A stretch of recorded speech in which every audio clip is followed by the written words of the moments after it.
आज आपका टॉपिक है function of central social welfare board, जिसमें पहले वीडियो में आपको 4 जो फंक्शन होते हैं उनके बारे में समझाया था। देन आपके 4 जो नेक्स्ट जो 4 बचते हैं वो इस वाली वीडियो में आपको समझाया जाएगा। और जो आपका सेंट्रल सोशल वेलफेयर बोर्ड होती है वो एक ऐसी संस्था होती है जिसके अकॉर्डिंग आपकी जो गवर्नमेंट होती है वो प्रोग्राम स्टार्ट करती है। और वो प्रोग्राम स्टार्ट क्यों करती है? क्योंकि वो जो क्या होती है वो एक रूपरेखा तैयार करती है। रूपरेखा के अकॉर्डिंग ही वो क्या करती है, उसका विकास करती है, उसके लिए उपयुक्त मानी जाती है। जैसे कि आपकी जो सेंट्रल सोशल वेलफेयर बोर्ड होती है वो पंचवर्षीय योजना जब चली थी तब ये स्टार्ट की गई थी। और इसमें बहुत सी जो होती है संस्थाएं होती हैं उनका भी यूज़ किया गया था। जो प्लानिंग की गई योजनाएं थी, जो प्रोग्राम बनाए गए थे उनका भी क्या हुआ, उनको भी सफलतापूर्वक बनाया गया था। जो संस्थाएं होती हैं वो संचालित की जाती थी। और अब वहाँ एक जो राष्ट्रीय कार्यकारी रूपरेखा होती है उसको विकसित की जाती है। और उसमें जो आपकी कल्याण बोर्ड की होती है उसकी स्थापना की जाती है। इसमें क्या होती है, इसमें आपकी चैरिटी होती है, दान दया, ये जो संस्थाएं होती हैं ये चलाई जाती थी पहले। बट अब अवधारणा के अकॉर्डिंग चेंजेस आने स्टार्ट हो गए। जो आपका 5th पॉइंट है वो है छुट्टियों में लगने वाला कैंप। छुट्टियों में लगने वाला कैंप कैसा होता है? जब आपकी छुट्टियां होती है या कोई गवर्नमेंट छुट्टियां पड़ती है या जो जॉब करने वाले व्यक्ति हैं जब उनकी छुट्टियां पड़ती है तो उसके बाद जो टाइम उनके पास मिलता है उनको वो कैसे यूज़फुली यूज़ में ला सकते हैं, उसके लिए कैंप लगाए जाते थे। यहाँ पर जो स्कूल के थ्रू या स्कूल द्वारा भी लगाया जाता है। और ये स्वैच्छिक जो संस्थाओं के माध्यम से स्कूल को हॉलीडे टाइम जैसे 15 डेज़ के कैंप का आयोजन भी कराया जाता था, जिसमें 10 से 16 वर्ष के एज के जो बच्चे होते थे उनको जो सामाजिक और जो आर्थिक रूप से पिछड़े वर्ग के में आते थे उन्हीं के लिए आयोजित किया जाता था। और सामाजिक कल्याण बोर्ड का कैंप अनुशासन जो लगाते थे वो डिसिप्लिन, अनुशासन, सामूहिक समूह होता है उसमें रहने की आदत, राष्ट्रीय एकीकरण के उद्देश्यों का पालन करना है। साथ ही वे चिल्ड्रन जो होते हैं उनके जो नवीन वातावरण होते हैं उनके जानने का अनुभव भी होता था। इसमें क्या होता था, जो आपके स्कूल में जो कैंप लगाए जाते हैं 15 डेज़ के 1 मंथ के लिए, उसमें आपको सामाजिक और आर्थिक जो आपके आर्थिक होते हैं उनके बारे में आपको जानकारी दी जाती थी कि समाज में कैसे आपको रहना है, उसके रहन सहन का स्तर, आपके बोलने का आपको अनुशासन सिखाए जाते थे। तो क्या होता था, जो बच्चे आर्थिक रूप से पिछड़े हुए वर्ग के होते थे उनके लिए ये जो कैंप होता था वो आयोजित किया जाता था। और उसमें क्या होता था, आपके राष्ट्रीय के बारे में इंफॉर्मेशन दी जाती थी। एकीकरण कैसे किया जाए, हमारे राष्ट्रीय का एकजुटता से मिलकर कैसे रहा जाता है, ये सब उसके ऑब्जेक्टिव होते हैं, उसका किसके अकॉर्डिंग पालन करना चाहिए। साथ ही साथ जो चिल्ड्रन होती है और उनको जो नए इन्वायरमेंट होता है उनका अनुभव कराया जाता था। तो ये सब किसके थ्रू होता था? कैंप के थ्रू होता था, जिससे बच्चों की नॉलेज बढ़ाई जाती थी।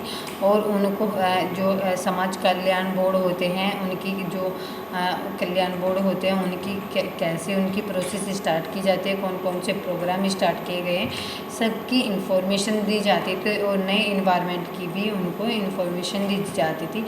उनको अनुभव कराया जाता था कि जो आपके नए टेक्निक्स होती हैं उनको कैसे यूज़ में लाना चाहिए, जो आपका जो आपके इन्वायरमेंट है उसमें कैसे उनमें उनके बच्चों में कैसे चेंजेस लाए। तो उनसे उनकी जो शारीरिक, मानसिक और बौद्धिक होता है उनका भी उनके थ्रू विकास किया जाता था और उनके ही अकॉर्डिंग कैंप चलाए जाते। तो ये जो ये कैंप लगाए जाते थे वो स्कूल कॉलेजों के थ्रू लगाए जाते थे, जो बच्चों को बाहर ले जाकर नई इन्फॉर्मेशन दिला सके, उस स्थान के बारे में उनको जानकारी देना और उसके अकॉर्डिंग ही उनका डेवलपमेंट किया जाता, उनका विकास होता था, उसके अकॉर्डिंग ही उनकी नॉलेज बढ़ाई जाती थी। तो क्या होता है, आप छुट्टी के टाइम में लगने वाला ये कैंप होता है। जिससे बच्चों का डेवलपमेंट किया जाता है और सब उसमें जो इंफॉर्मेशन होती है वो सब इसी के थ्रू सिखाई जाती है। देन नेक्स्ट पॉइंट आता है पूरक पोषण कार्यक्रम। जो यह कुपोषण एवं चिल्ड्रन में जो यह कुपोषण चिल्ड्रन में पोषण की आवश्यकता देने के लिए 3 से 5 ईयर की बच्चों को पोषण की पूर्ति के लिए 1970 में यह कार्यक्रम शुरू किया गया था।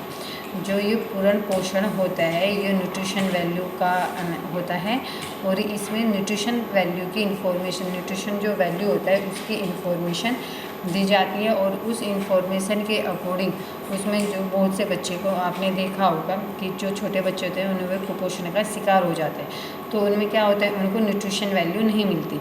तो उस न्यूट्रिशन वैल्यू को कैसे कंप्लीट किया जाता है उसके लिए भी आपको स्वास्थ्य जो होता है आपका आप स्वास्थ्य केंद्र उसके अकॉर्डिंग आपको इन्फॉर्मेशन दी जाती है। उसमें कुपोषण के थ्रू बच्चे का जो वेट होता है वो बहुत अधिक कम हो जाता है, जिससे कि बच्चा 5-6 ईयर का भी ऐसा लगता है जैसे 2 या 3 इयर्स का होता है, क्योंकि वेट जो उसके शरीर होता है उसकी ग्रोथ नहीं हो पाती।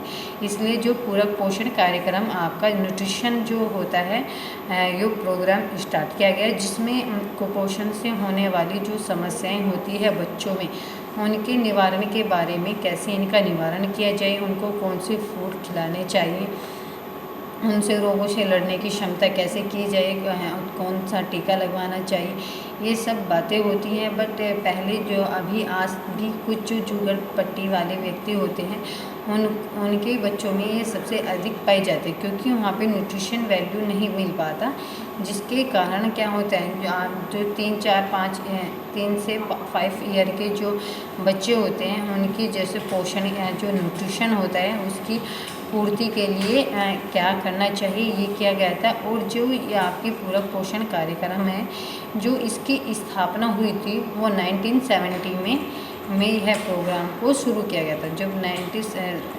1970 में इस प्रोग्राम को स्टार्ट किया गया था और इस प्रोग्राम के अकॉर्डिंग ही इसमें क्या क्या कहते हैं, इसमें जो आपके न्यूट्रिशन वैल्यू होती है उसके बारे में इंफॉर्मेशन दी गई थी और बच्चों में होने वाले कुपोषण की समस्या से लड़ने के बारे में समझाया गया था। उनको कैसे न्यूट्रिशन वैल्यू दी जानी चाहिए जिनसे उनकी बॉडी की ग्रोथ हो और उनमें जो न्यूट्रिशन वैल्यू की कमी आती है उसको कैसे खाद्य पदार्थों से कंप्लीट किया जाए, इन सब की जो इन्फॉर्मेशन होती है इसके ही थ्रू पूरक पोषण कार्यक्रम की स्थापना की गई थी, जिसके थ्रू इनकी जो नॉलेज होती है वो दी जा सके। देन सेकंड आता है 7 आता है आपका पारिवारिक परामर्श केंद्र। पारिवारिक परामर्श केंद्र क्या होता है, जो इसकी सुविधाएं ऐसी फैमिली के लिए होती है जो किसी कारणवश टूट रहे हों या कोर्ट की कार्रवाई से अलग हटकर सलाह या समझौता करने के लिए प्रयत्न किए जाते हैं।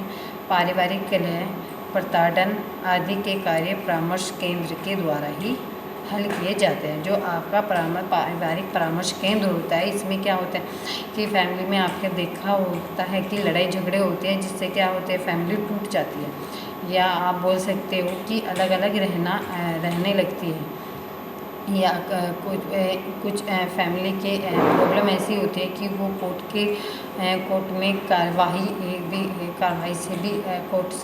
से अलग हटकर भी सलाह समझौता जो होती है कोर्ट में भी जाते हैं। तो जो हमारे पारिवारिक केंद्र परामर्श केंद्र होता है ये कोर्ट कचहरी से हटकर सलाह और समझौता कराने का प्रयत्न करते हैं और उसके ही अकॉर्डिंग जो फैमिली होती है उसमें कलह हो रहा है, किसी महिलाओं को पीटा जाता है तो प्रताड़न होता है, जो आदि जो प्रॉब्लम होती है उसके सल्यूशन के लिए आपका परामर्श केंद्र ओपन किया जाता है, जिसके अकॉर्डिंग इन सब समस्याओं का हल किया जाता है। देन आता है आपका 8 जागरूकता उत्पन्न करने की योजना। जागरूकता उत्पन्न करने की योजना ये होती है, यह जो ग्रामीण होते हैं ग्रामीण लोगों में एवं गरीब जो महिलाएं होती हैं उनके लिए केंद्रीय समाज कल्याण बोर्ड ने प्रारंभ की थी। जो जागरूकता उत्पन्न करने की योजना क्या होता है, जो ग्रामीण जिसमें ग्रामीण जो महिलाएं होती हैं उनको ज़्यादा इन्फॉर्मेशन नहीं होती है कि उनको क्या करना चाहिए। तो क्या करते हैं, जो हमारी केंद्र सरकार होती है उनको नारी सशक्तिकरण के थ्रू एक नारी सशक्तिकरण प्रोग्राम स्टार्ट किया गया है, जिसके थ्रू महिला अपनी आवाज़ उठा सकती है, अपने स्टेप खुद ले सकती है, जो प्रॉब्लम होती है उसका सलूशन वो खुद कर सकती है। तो जागरूकता उत्पन्न इसलिए की गई थी कि पहले टाइम में जैसे देश प्रथा होती थी तो लड़कियों को जला देते थे या मार पिटाई करते थे, तो ऐसी बहुत सी प्रॉब्लम सामने आती थी। इसलिए गवर्नमेंट ने जागरूकता उत्पन्न करने के लिए ये प्रोग्राम स्टार्ट किया गया था, जिसमें महिला अपनी आवाज़ को उठा सके, अपने प्रॉब्लम का सल्यूशन कर सके और उसमें अपने आत्मनिर्भर बनाया जा सके। उनको सभी फील्ड की इन्फॉर्मेशन दी जाती थी, जो आने वाले टाइम में उनको कोई प्रॉब्लम ना हो उसका सल्यूशन करने के लिए इस योजना का स्टार्ट किया गया। तो जो हमारी केंद्र सरकार होती है, जो केंद्र सरकार ने बोर्ड के थ्रू ये स्टार्ट किया गया था और उसके ही अकॉर्डिंग जो ये योजना होती है वो स्टार्ट की गई थी जागरूकता उत्पन्न करने की।